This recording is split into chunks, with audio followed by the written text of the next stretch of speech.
Natukom il-lejla it-tajba. Illum il-Knisja tiċċelebra ir-rabaħat tal-Avvent ninsabu biss ġimgħa il-bot mill-festa tal-Milied. Fid-Djoċesi ta' Għawdex illum kienet ġurnata speċjali għaliex żewġ seminaristi dalgħodu fil-Knisja ta' Kerċem ingħataw il-Ministeru tal-Akkollitat. Sadattant, il-Knisja f'Għawdex tkompli tisma' il-kelma tal-Alla f'dan iż-żmien qaddis bi preparazzjoni għal-festa tat-twelid ta' Siedna.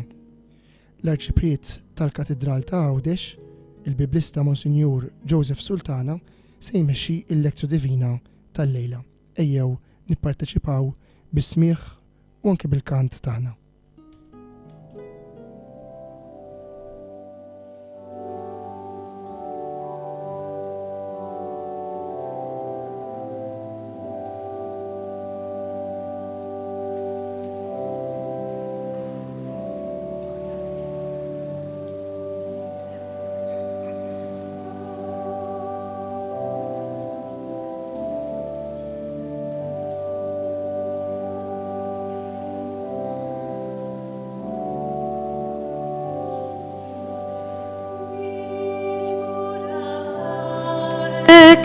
ġo Nazaret, smajt min kelmek ma tafx min kien.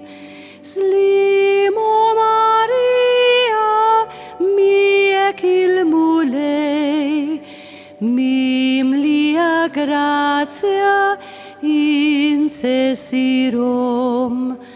Ave Maria, Ave Maria, Ave Maria, Ave.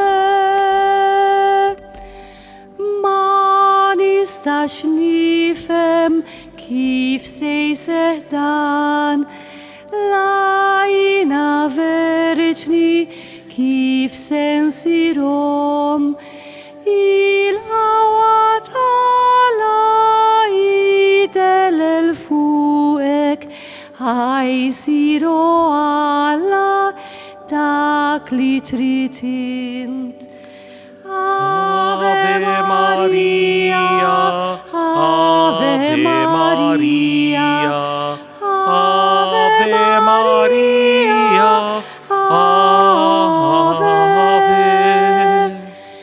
ġewwa kamartek kemm f'Nazaret, għajnejk dlong tiftaħ l-anġlu mhux hemm.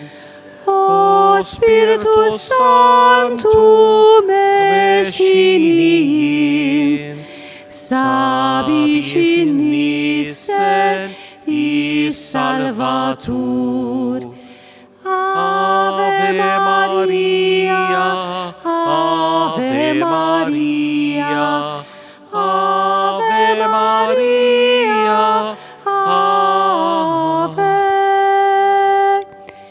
Ifraħ Maria, miegħek il-mulej, tkellem Maria, il-verb ġie fik, fiex Maria huwa jgħix ġo fik, is-salvazzjoni ksibna mill-ġdid.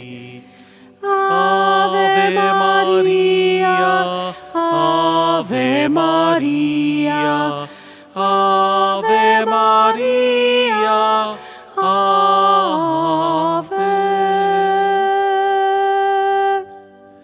Fl-isem tal-Missier u tal-Iben tal-Ispirtu Santu, il-grazzja ta' Siedna Ġesu Kristu li mħabba tal-la missierna u laqda fl-Ispirtu Santu tkun magħkom il-koll. Nitolbu. Missier Qaddis Atina illi nilqgħu it-tnebbieħ tal-Ispirtu Qaddis tiegħek sabiex il-kelma tiegħek titlaħħam fil-ħajja ta' kull wieħed kull waħda minna. Atina l-Ispirtu tiegħek biex nafdaw din il-kelma u nirbħu kull biża' ħalli nilqgħu il-misteru tiegħek magħmul bniedem għalina. Atina illi nkunu dix-xiebli veri tal-kelma tiegħek sabiex il-kelma tiegħek tkompli titwettaq fil-ħajja tagħna u l-eġubijiet illi saru fil-passat ikomplu jitkattru permezz tagħna quddiem id-dinja kollha. Dan nitolbuh permezz ta' Ġesu li miegħek u mal-Ispirtu Santu jgħix u jsaltan għal dejjem ta' dejjem.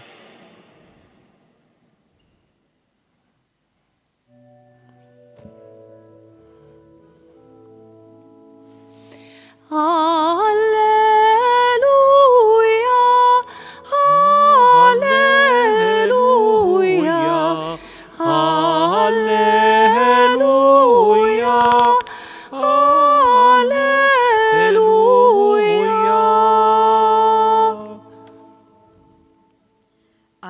Mill-Evanġelju skont San Mattew. It-tnissil ta' Ġesu il-Messija sar hekk. Ommu Marija, wara li tarset ma' Ġuseppi qabel ma marru joqogħdu flimkien, saret omm bil-ħidma tal-Ispirtu Santu. Żewġa Ġuseppi li kien raġel ġust u ma rridx ixandara quddiem kulħadd, għamel il-ħsieb li jibgħatha bil-moħħbi tan-nies.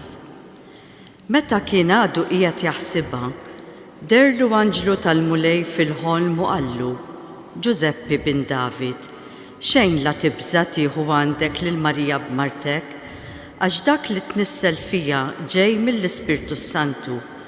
Hi se jkollha iben u inti semmih Ġesu, għax hu jsalva l-poplu tiegħu minn dnubietom. Dan kollu ġara biex iseħħ dak li kien qal il-mulej permezz tal-profeta meta qal: Ara, ix-xebba tnissel u jkollha iben u jsemmuh Emanuel, li bil-sinna jfisser Alla-mana. Ġuseppi meta qam, għamel kif ordnalu l-anġlu tal-mulej u ħal il-martu għandu. Il-kelma tal-mulej. Tifħi lilek Kristu.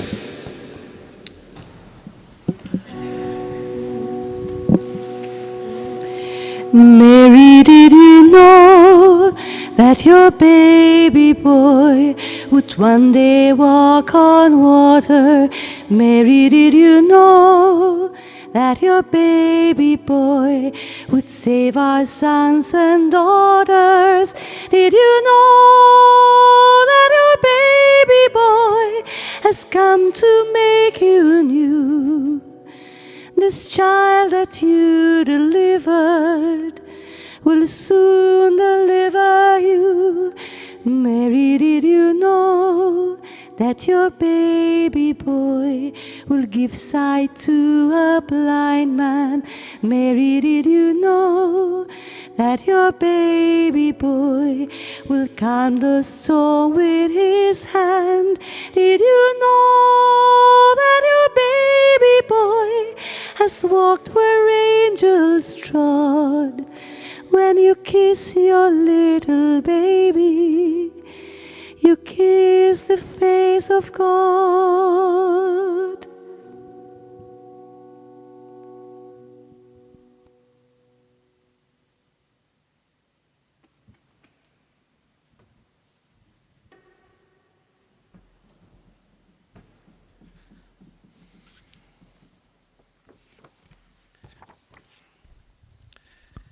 Normalment ta' kull sena ir-rabaħat tal-Avvent li huwa il-ħadd l-aktar qarib għall-miliet fil-kastana din is-sena ninsabu eżattament 8 ijiem qabel il-miliet huwa dejjem iddedikat lill-Verġni Omm.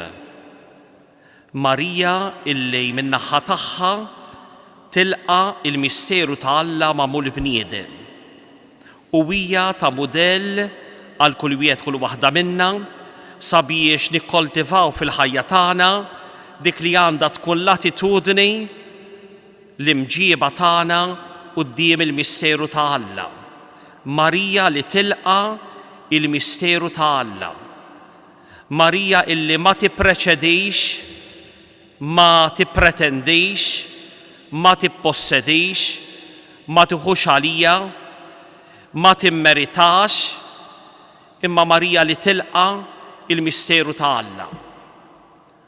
U ġala darba din is-sena din naqraw il-Vanġelu skont San Mattew, bdejna naqraw fl-ewwel ħadd tal-Avvent f'din is-sena. San Mattew jippreżentalna din l-istess ġrajja imma mill-prospettiva ta' San Ġusepp. Għaliex San Mattew qed jikteb il-Vanġelu tiegħu għal komunità ta' Lut insara. Dawn kienu Lut illi saru insara, madanakollu il-formazzjoni li kienu irċevew fit-tfulija tagħhom fil-passat tagħhom baqgħet timmarka il-qalb u l-moħħ tagħhom.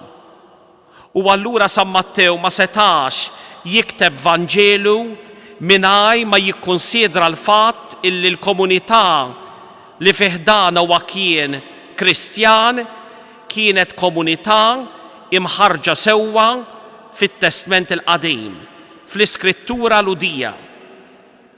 U allura San Mattew biex ngħidlek ikkundizzjonat mill-mentalità ludija li kollox kien idur madwar ir-raġel, madwar il-missier, jippreżenta din il-ġrajja tal-inkarnazzjoni mill-angolu ta' San Ġusepp. Fil-fatt jekk normalment aħna snin oħra naqraw it-tħabbira tal-Anġlu lil Marija, fil-kastana f'dan ir-rabaħat tal-Avvent qegħdin nisimgħu lil Ġusepp li qed jilqa' it-tħabbira tiegħu permezz tal-Anġlu fil-ħolm ħalli huwa jaraf kif għandu jġib lilu nnifsu, kif għandu jikkolloka lilu nnifsu quddiem dan il-misteru kbir ta' Alla li sar bniedem fil-ġuf ta' Marija. U allura biex impoġġu din is-silta fil-kwadru ninsabu fl-ewwel kapitlu tal-Vanġelu ta' San Mattew. San Mattew jiftaħ il-Vanġelu tiegħu billi jagħtina l-ktieb in-nisel ta' Ġesu, il-ġeneoloġija, l-family tree ta' Ġesu. U imbagħad wara li jkun tagħna il-ktieb tan-nisel ta' Ġesu, jagħtina 3 ċeni, 3 medaljuni, 3 ċeni. U f'kull xena il-protagonista, dak li jiġi interpellat mill-kelma ta' Alla, huwa dejjem Ġuseppi. U allura fl-ewwel xena għandna din is-silta tal-Vanġelu tal-lum fejn inħolqu din il-kriżi fil-ħajja ta' Ġuseppi. Biex nifhmu eżattament dak li jikteb San Mattew, irrid ikollna ċar quddiem għajnejna dak li kien iż-żwieġ ludi. Iż-żwieġ ludi normalment kien isir bejn tfajla normalment tal-età ta' 12-13 sena u l-ġuvni li jkun ta' 17-18 sena. Normalment kien isir dan il-ftehim bejn il-ġenituri tal-arus mal-ġenituri tal-arusa, jiftehmu fuq id-dota li kienet sejra tiġi mogħtija u eventwalment issir il-kidba ta' dan iż-żwieġ, dan il-kuntratt. L-arus, dan it-tfajjel ta' 17-18 sena kien jifrex il-velu tat-talb tiegħu imsejjaħ talit fuq ras l-arusa u kien jgħidilha jiena nilqek bħala marti. U eventwalment it-tfajla kienet tirreċiproka u tgħidlu jiena nilqek bħala żewġi. Dan kien isej fil-preżenza ta' żewġ ċieda u ma' dan il-mument għalkemm f'moħħna għandna l-idea li kienet erusija, madankollu kien verament il-mument ta' żwieġ. Għaliex din it-tfajla u dan il-ġuvni kienu jkunu quddiem il-liġi meqjusa illi huma miż-żewġin. Madankollu kien jgħaddi intervall ta' sena qabel ma kienu jmorru joqogħdu flimkien taħt l-istess saqaf. Eventwalment xi kienet tgħaddi din is-sena, il-arus kien imur fid-dar tal-arusa, jilqa' lill-arusa iwassalha proċessjonalment fid-dar tiegħu u hemmhekk kienet issejr il-festa tat-tieġ għal 7 ijiem sħaħ jieklu u jixorbu. U matul dawn is-7 ijiem il-mistiedna setgħu jiġu fid-dar tal-arus biex jiċċelebraw flimkien miegħu il-bidu tal-ħajja tagħhom bħala koppja flimkien. U minn dak il-mument kienu jibdew jgħixu flimkien. Fil-każ ta' Ġuseppi, dak li jseħħ f'din is-sena. Legalment huma 2 miż-żewġin, Marija u Ġuseppi huma miż-żewġin quddiem il-liġi, madankollu għadhom ma bdewx jgħixu flimkien. Għadhom ma bdewx jgħixu ir-relazzjoni intima tagħhom bħala koppja. U għaldaqstant l-aħbar illi tasal lil Ġuseppi illi martu Marija hija tqila, iġġiel lil Giuseppi jidħol f'perplessità li ma bħala, f'biża li ma bħala. Mhux sejjer ngħid illi il-Vanġelu jgħidilna li Giuseppi kellu xi suspett fuq Marija li hija kienet wettqet adulterju fil-konfront tagħha. Il-Vanġelu ma jindikalna l-ebda ħjiel ta' dan. Imma jgħidilna li Giuseppi għaraf ta' bniedem ġust li kien hemm il-misteru ta' Alla jaħdem f'martu Marija. U ġala darba kif jgħid San Mattew huwa kien bniedem ġust, jiġifieri li jfassal il-ħajja tiegħu fuq ir-rieda ta' Alla, kien ifittex dejjem kontinwament illi l-ħajja tiegħu tkun fi qbil perfett mar-rieda ta' Alla, huwa ħaseb jgħidilna l-Vanġelu illi joħroġ baxx mix-xena. Inkiss ried illi joħroġ mix-xena ħalli bl-ebda mod ma jfixkel il-misteru ta' Alla li kien hemm fil-ġuf ta' martu Marija. U allura il-Vanġelu jgħidilna ma rridx ixandara quddiem kulħadd. Jiġifieri ma rridx illi jakkuża bħala mara adultera, kieku kienet mara adultera, Giuseppi kien fi dmir illi jikkundannaha u l-kundanna tal-adulterju kienet itħaġġir. Normalment kienu jixħtuha f'xi bir jew jixħtuha minn xi sies l-isfel u l-ewwel wieħed illi jixħed il-ġebla li kienet tkun ġebla kbira illi kienet id-daqqa tal-mewt għal dik il-persuna jekk kienet tkun għadha ħajja wara li jkunu xeħtuha fil-bir jew mis-sis l-isfel, kien ikun dak illi jkun għamlilha l-akkuża, f'dan il-każ Giuseppi. Imma Giuseppi ma jirrikorrejx għal din il-liġi. Imma Giuseppi kien qed jaħseb witella kif sejjer jibata bil-moħbi tan-nies, jiġifieri jagħtiha l-kitba tad-divorzju sabiex hija tkun tista' titlaq u tibda ħajja ġdida. Quddiem din il-perplessità illi kien jinsab fija Giuseppi tasal il-kelma ta' Alla. Il-kelma ta' Alla li skop tagħha hija li ddawwal il-passi tal-bniedem, mhu sbieħ ar-riġlejja l-kelma tiegħek u dawl fil-modija tiegħi. Hekk jgħid is-Salm tal-Lexo Divina. U allura il-kelma ta' Alla permezz tal-anġlu fil-ħolm tasal lil Giuseppi. L-idea tal-ħolm ifisser tindika li l-bniedem meta jkun fl-istat li fih ikun tilef il-kontroll tal-ħiliet kollha tiegħu. Fl-irqat il-bniedem nistgħu ngħidu li jitlef il-kontroll ta' dak kollu illi huwa il-fiżiku tiegħu, għar minn hekk fil-ħolm il-bniedem verament jgħaddi minn mument fejn ma jkollux l-istess kontroll tal-fakultajiet tiegħu. Quddiem dan il-bniedem Giuseppi illi ma jafx sejjer jaqbad jagħmel, sejra tasal il-kelma ta' Alla, dirlu anġlu tal-mulej fil-ħolm. U xejdu lil Giuseppi? Giuseppi bin David, xejn la tibża tilqa' għandek lil martek Marija għax dak li tnissel fija ġej mill-Ispirtu Santu. L-ewwel nett jgħidlu din il-kelma, xejn la tibża.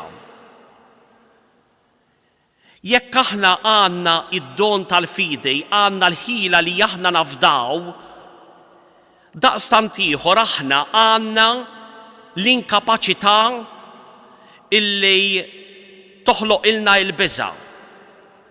Il-biża' hija l-oppost tal-fidej. Waqt li jiena nista' nafda, jiena nista' min naħa l-oħra tant nibża illi ma nkunx lest illi nafda lil dak li jkun il-kelma tiegħu. U allura Giuseppi permezz tal-anġlu tal-mulej jiġi mejjun sabiex jafda. L-anġlu li jgħidlu afda il-misteru ta' Alla. Għal ħafna minna l-fidi tista' tkun jew mezz sabiex il-ħajja nagħmluha aktar faċli. Jew il-fidi tista' tkun mezz sabiex il-ħajja nagħmluha aktar diffiċli. Dawn huma żewġ attitudnijiet it-tnejn li huma żbaljati fil-konfront tal-fidi.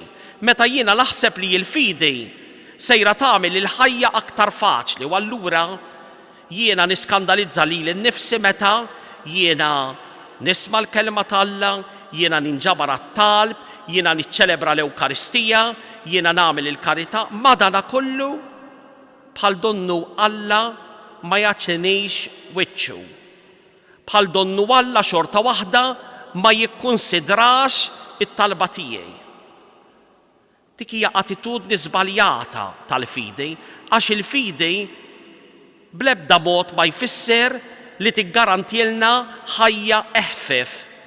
Ħarsu lejn Kristu msallab, huwa kontinwament kien marbut ma' Alla missieru sa fuq is-salib, madankollu ma jfissirx li l-fidi tiegħu falla l-missier kienet garanzija illi l-ħajja tiegħu sejra teħfief, anzi pjuttost.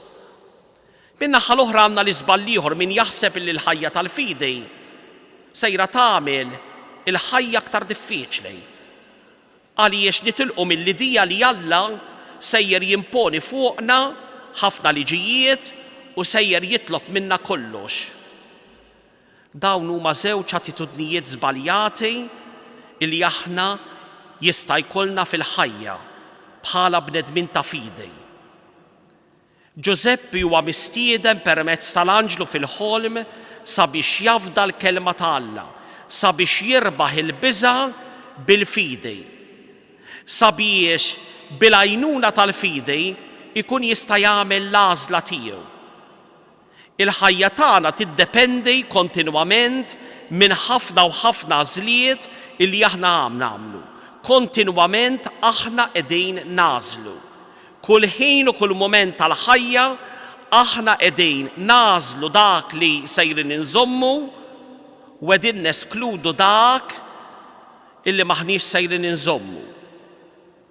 U allura Giuseppi il-kelma ta' Alla tixprunah sabiex jafda lil Alla f'dan il-misteru tiegħu u jagħżel li jimxi fuq il-kelma ta' Alla.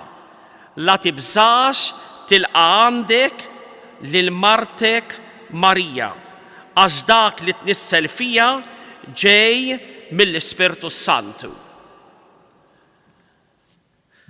Hawnhekk ta' min nifqu daqsxejn u nirriflettu fuq din l-opra li kienet qiegħda tissawwar fil-ġuf tal-Verġni Marija, b'opra tal-Ispirtu Santu. Alla jirrikorri għall-att kreattiv tal-ġens tagħna. Alla jirrikorri għal dak li normalment huwa r-ritmu tan-natura, però il-kontribut li normalment jiġi jagħti mill-missier din id-darba sejjer jagħtih Alla nnifsu, l-opra tal-Ispirtu Santu. L-Ispirtu Santu huwa mifhum bħala in-nifs ta' Alla, li ma nifs ta' Alla fil-bidu tal-ħolqien jagħmel kollox mix-xejn. Huwa dan l-istess nifs ta' Alla illi issa sejjer inissel fil-ġuf ta' Marija lill-liben ta' Alla illi jsir bniedem. Fil-mentalità ludija il-missier mhuwiex biss dak illi jnissel il-ħajja bioloġika tal-iben, imma fuq kollox il-missier huwa dak illi jilmaħ fit-tifel tiegħu f'ibnu ix-xempju perfett tiegħu. Min irid joqrob lejn il-missier għandu l-iqsar triq fl-iben. Min irid ikollu ġbija perfetta tal-missier, ta' kwalsiasi missier, wieħed jista' jasal billi jikkontempla lill-liben. Tant kienet soċjetà illi kienet kollha kemm hi jiffukata fuq ir-raġel, fuq il-missier, Għandna espressjoni fil-Vanġeli illi ġalna naħsbu forsi aħna ftit li xejn għatwa importanza hija l-każ ta' Ġagbu u Ġwanni u li Zebedew. Imma f'mument minnhom tidħol ommhom li tmur titlob lil Ġesu il-pjaċir li dawn lieda jiġu mogħtija post importanti fis-saltna tiegħu. U kif jirriferi il-Vanġelu għal din il-mara? U lied Zebedew. Frażi li aħna ħafna drabi ftit li xejn nagħtu kasa imma ifisser illi l-om mhix daqs il-missier. Għaliex jekk hemm il-darba l-om hija daqs il-missier, ma kienx hemm bżonn illi f'din l-espressjoni nindikaw lil Ġagbu u lil Ġwanni bħala ulied Zebedew, kienu ulieda. Imma fil-mentalità ludija il-ġenituri ma kinux tnejn, imma wieħed, ġenitur wieħed, il-missier li jiġġenera lill-ibnu u l-iben sejjer ikollu il-karattru, il-personalità, l-aġna ta' missieru. Dan kollu huwa importanti biex nifhmu l-opra tal-Ispirtu Santu fil-ġuf ta' Marija. Dak li sejjer jitnissel għandu l-aġna ta' Alla l-missier. Dak li sejjer jitnissel fil-ġuf ta' Marija huwa iġbija perfetta tal-missier. Dak li sejjer jitnissel fil-ġuf ta' Marija huwa l-eqreb li qatt jista' jkollna biex aħna nikkontemplaw il-missier. U Ġesu dan jistqarru il-qudiem meta jgħid min jara lili jara il-missier. Mela fl-opra ta' Marija titnissel din l-opra divina. Alla jirrikorri għall-att tal-ħolqien tal-ġens tagħna imma jagħti s-sem tiegħu u dak li sejjer jitnissel sejjer ikun l-eqreb possibbli għalih. U hawnhekk tidħol il-missjoni ta' Ġuseppi li sa issa għadha missjoni mċajpra. Għadu ma jafx eżattament fejn sejjer jidħol. U kien għalhekk li huwa kien sejjer iwarrab baxx għaliex ma setax jipperċepixxi kif huwa jista' jkun il-missier ta' din it-tarbija. Skont in-natura ma setax ikun missier ta' din it-tarbija. U allura l-anġlu jagħmillu din is-sejħa. Jgħidlu int m'intix il-missier naturali imma almenu kun missier legali. Ostor bil-missjoni tiegħek bħala missier dan il-misteru kbir li qed iseħħ f'martek Marija. Quddiem id-dinja int sejjer tidher bħala missier imma int sejjer tostor dan il-misteru kbir li qed iseħħ. Fuq kollox inti ġala darba sejjer tkun missier legali, inti sejjer issemmi lil din it-tarbija. U l-isem illi l-anġlu jindika lil Ġuseppi huwa l-isem ta' Ġesu, illi bil-ludi huwa Jexwa, jew kif forsi ħafna drabi niltaqgħu miegħu fl-Antik Testament Ġoswe. Dan l-isem illi jfisser illi huwa sejjer ikun dak illi jsalva lil poplu tiegħu minn dnubietom. Mela din it-tarbija li sem tagħha huwa Jexwa għaliex sejjer isalva, sejjer jaxa il-poplu tiegħu minn dnubietom.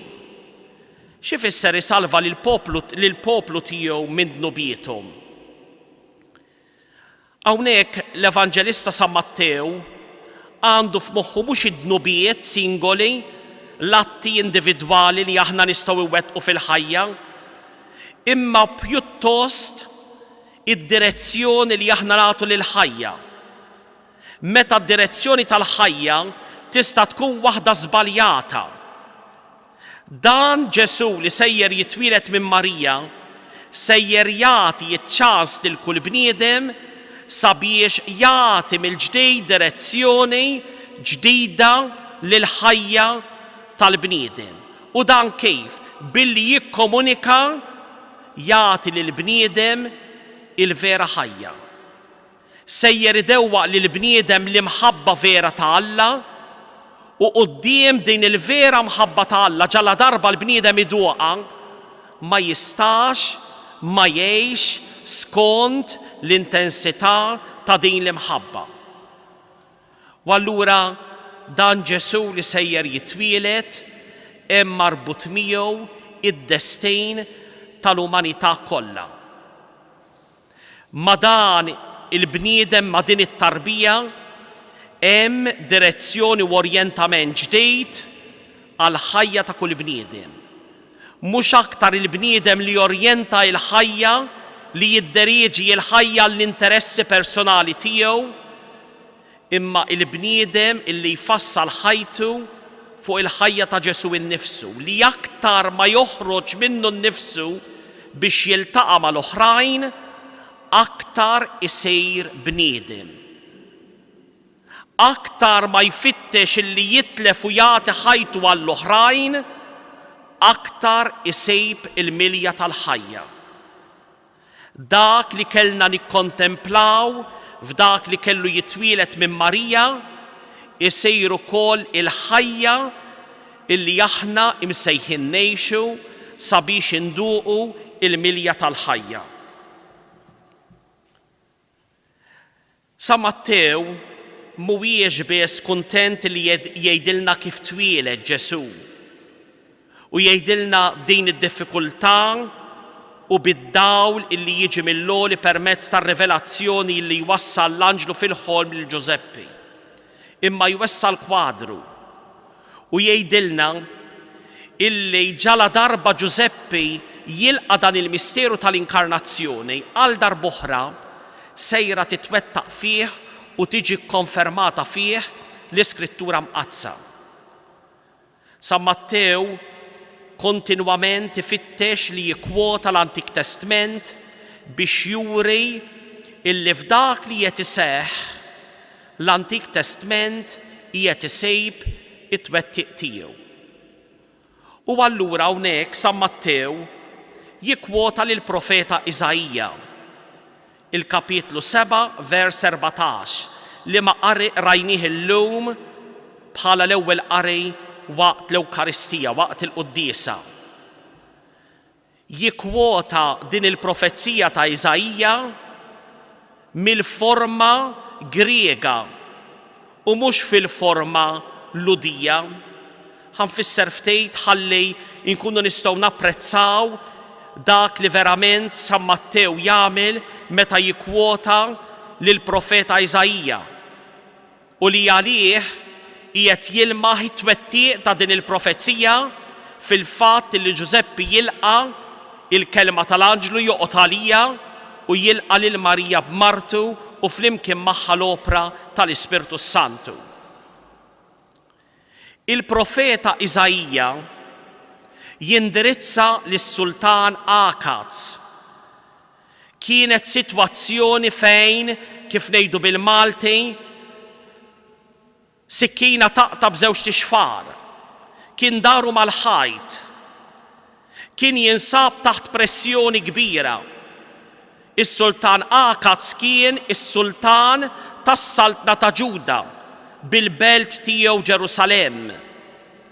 U f'dawk iż-żminijiet kien hemm theddida kbira mill-Imperu tal-Assirja. U ż-żewġ saltniet l-oħra, partikolarment is-Saltna ta' Iżrael, is-Saltna ta' fuq bil-kapitali tagħha Sammarija, u s-Saltna tas-Sirja bil-kapitali tagħha Aram, ftehmu bejnietom it-tnejn sabiex jikkinsu minn nofs lill-Akaz, jieħdu is-Saltna ta' Ġerusalemm, jingħaqdu tlieta flimkien, ħalli jieħduha kontra l-Imperu tal-Assirja li kien bil-bosta akbar minn dawn it-tliet saltniet xkejkna u insinifikanti. Tant kienu żgħar dawn iż-żewġ saltniet tas-Sammarija u tas-Sirja li ftit qabel il-profeta Iżajija lill-Akaz jgħidlu inti tibża minn dawn iż-żewġ ħadbiet jaħarqu, jidaħnu. Issa żewġ ħadbiet idaħnu jfisser żewġ ħadbiet illi minn hawn ftit ieħor sejrin tant isiru rmiet li jispiċċaw. Madankollu is-Sultan Akaz ma tax widin għal kliem tal-profeta, tant illi wasal biex offra lill-ibnu b'sagrifiċċju lil wieħed mill-allat pagani Kananej. Quddiem dan kollu, il-profeta Iżajja ma jibqalu xajr li jagħmillu sfida. Jgħidlu lil Akaz jgħidlu itlob għalik sinjal minn naħa ta' Alla. U Akaz jesprimi ruħu b'dik li hija il-falsità reliġjuża tagħna. Allu ma nitlobx għax ma rridx nittanta lil mulej. U Iżajja jinsisti miegħu u qallu inti ma titlobx sinjal, imma s-sinjal sejjer jagħtihulek Alla stess. Il-mara żagħżugħa titqal u jkollha iben, u inti ssemmih Immanuel.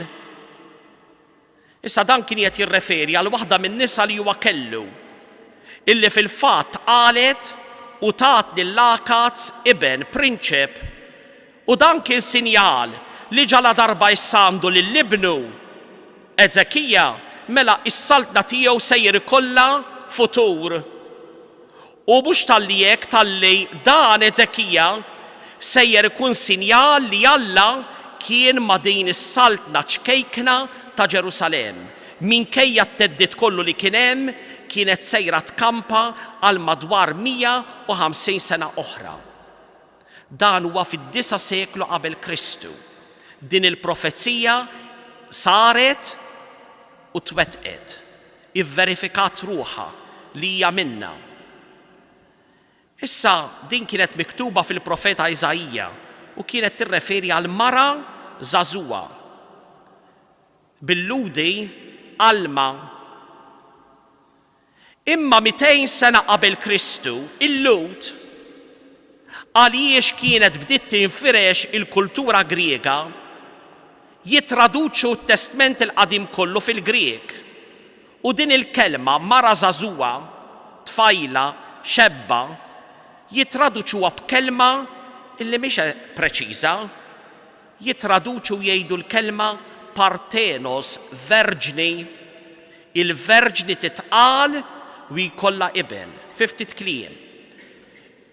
Il-Lut, maħdix qegħdin nitkellmu minna l-Kristjani wara li twilet Kristu, 200 sena qabel Kristu, għarfu f'din il-profezija it-nissejl mirakolus, verġinali ta' dan l-iben ta' dan is-Sultan Akaz. U din kellha tkun profezija illi titwettaq b'mod sħiħ imbagħad meta Giuseppe jilqa' għandu lil Marija b'opra tal-Ispirtu Santu. U San Matteo jikkwota din il-profezija fil-forma Griega tagħha. U l-verġni sewwa inti jkollok iben, ara l-verġni tnissel u jkollha iben u jsemmuh Immanuel li bil-sina jfisser Alla magħna. Mela fi ftit kliem Giuseppe bl-imġiba tiegħu ikompli ikattar l-iskrittura mqazza. San Ġwan l-Evanġelista lejn it-tmiem tal-Vanġelu tiegħu x'jgħid? Jgħid li kieku kellhom jinkitbu l-kotba ta' dak kollu illi ġara, kieku d-dinja ma kienx tesaħħom il-kotba, u allura aħna nistaqsu mena. Kemm għamel affarijiet Kristu? Ma jistax ikun hija xi ħaġa impossibbli. Hija iva impossibbli għaliex il-kelma ta' Alla tikber ma' kull persuna, ma' kull bniedem li jilqaħħa. Il-paġni tal-Iskrittura dejjem jiżdiedu bil-ħajja ta' kull wieħed kull waħda minna, li bħal Giuseppe u bħal Marija aħna msejħin sabiex nilqgħu il-pjan ta' Alla fil-ħajja tagħna u inħallu l-kelma ta' Alla titwettaq. Waħda nistgħu ngħidu dak li aħna qegħdin nikkontemplaw, dak li seħħ fil-ħajja tiegħi, dan kollu seħħ għax hemm diġà miktub.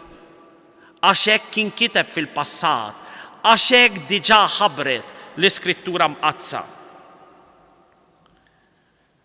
Kelma tal-aħħar jekk qabel l-anġlu lil Ġuseppi taħ l-isem ta' Ġesu li jfisser Alla li salva, issa din il-profezija tagħti lil Ġesu isem ieħor, Immanuel, Alla Mana. Din l-istess kelma sejrin insibuha fit-tmiem tal-Vanġelu ta' San Mattew. Meta San Mattew jala il-Vanġelu tiegħu b'din l-istqarrija profonda ta' Ġesu, jiena magħkom dejjem sal-aħħar ta' żmien. Mena din il-kelma Alla Mana tinsab fil-bidu u fit-tmiem tal-Vanġelu ta' San Mattew. U dak kollu li San Mattew jirrakkonta tul il-Vanġelu kollu tiegħu mhuwiex għajr espressjoni ta' Alla li huwa kontinwament magħna, preżenti għalina, iterraq magħna it-toroq tal-ħajja. Is-silta tal-Vanġelu tagħlaq billi tgħidilna Ġuseppi meta qam għamel kif ordnalu l-anġlu tal-mulej u ħa lil martu għandu. Din id-disponibilità ta' Ġuseppi illi ma jħallix il-biża' tipparalizzah imma jilqa' l-misteru ta' Alla kif infassal minn Alla. Fil-bidu jiena qed li tilqa' jfisser mhux li tippossedi jew li tippretendi jew li tieħu għalejk, imma li tilqa' jfisser illi verament tilqa' dak li jiġi mogħti lilek.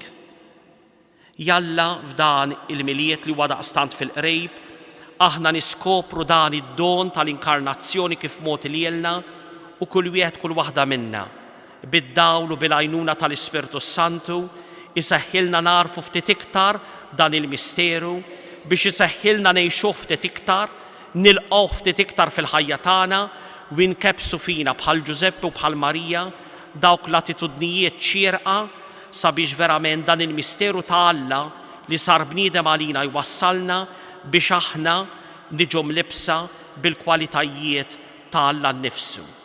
Huwa ġie fostna biex jieħu tagħna, imma fuq kollox ġala darbu ġie fostna aħna sejrin nieħdu minn għandu dak li huwa tiegħu.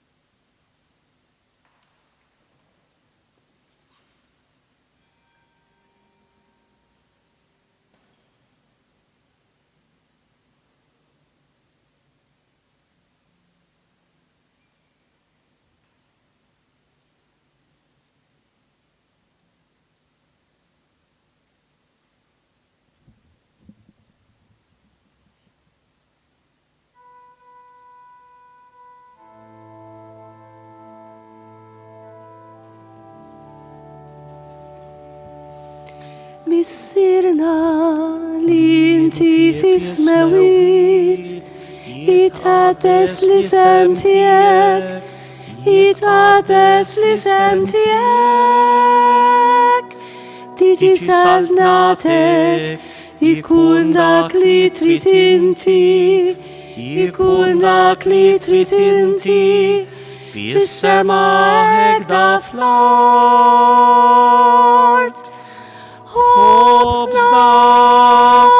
Ħobżna ta' kuljum.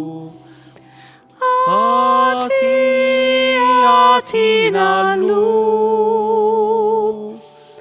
Affrilna id-dnubi tagħna.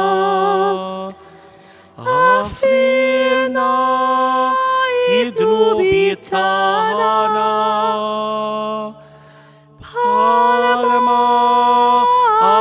Kol nafru il-min ħati għalina la daħalnix lebda tiġrib jizdeħlisna min kull deħ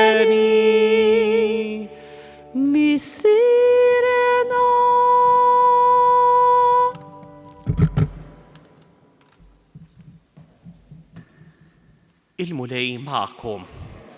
Iberikkom u ħariskom Alla li jista' kollox, il-Missier, l-Iben u l-Ispirtu is-Santu. Amen.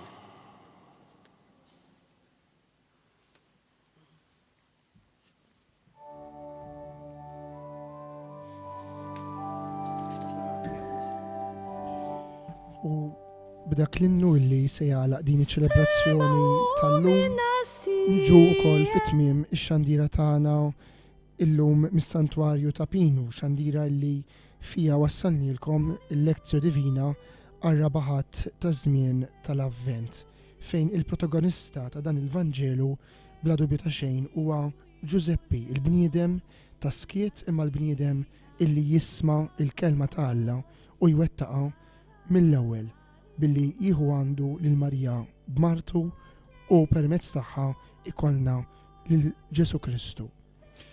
Aħna wkoll għalhekk nagħlqu din il-xandira tal-lejla billi minn qalbna nixtiequlkom il-kumplament ta' mixja qaddisa f'da żmien tal-Avvent illi se twassalna fit-tmiem din ir-raba' ġimgħa għall-festa tal-Miliet. Jekk Alla jrid il-lezzju divina ta' nhar il-Miliet ukoll minn dan is-santwarju ta' Pinu. Sakemm niltaqgħu dakinhar nixtiequlkom il-lejl it-tajjeb u nagħlqu binnu ta' ġieħ lil San Giuseppe, il-qaddis illi tassew ġar fil-qalb tiegħu lil mulej Ġesu, ħabbu u ppreżentawlna bħala l-iben illi isalva lill-umanità. Il-lejla tajba. Giuseppe, arus tal-Verġni mbirka, imsejaħ biex bina lati uħsib, bitalbu dmuħa friġlek, infittxu dak li rid dejjem f'qalbna biex nożu lil Ġesu. O San Giuseppe, patrun tal-Knisja kollha, ir-raġel ġust li għandu għal-qalbu skit, żomm ta' għajnejk din id-dar, imħabta minn tant mewġ mill-ersa fih lisna mill-ħażin. O San Giuseppe, model għal kull min jaħdem, għax inta għati tal-fiskit ma' xogħol, inħobu dmir ma' rispett, inħennu għal-batut, salt netibnek inwaslu lil kulħadd. O San Giuseppe, ħaris tal-moribondi, ta' dawk in-nies li sejrin jiblu dar, tal-firda tibdel fis, nitalmu minn xulxin, kull mument ta' ħajtna napprezzaw.